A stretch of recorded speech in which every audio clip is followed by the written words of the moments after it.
Inihayag ngayon ni Department of National Defense Secretary Gilberto Gibo Chidoro na karapatan umano ng Chinese government na magpatupad ng kautusan na pagbawalan siya at kanyang pamilya na bumisita sa mainland China, Hong Kong at Macau kasunod na rin ng ipinataw na sanksyon ng China sa kanya at sa kanyang pamilya. Pinagbawalan kasi ng Chinese Foreign Ministry si Secretary Chidoro at ang kanyang pamilya na bumisita sa mainland China, Hong Kong at Macau. Bukod sa pagbisita sa naturang mga bansa ay hindi rin sila papayagang magkaroon ng anumang business kasama ang Chinese entities. Kasunod ito ng mga naging pahayag ng kalihim laban sa China sa gitna ng tensyon sa West Philippine Sea.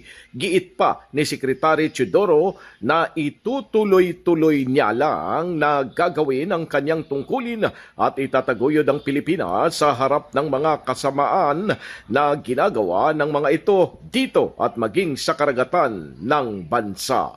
Pilipinas mula sa Campo Aguinaldo, Silvestre Rombulabay, Radyo Kayumanggi.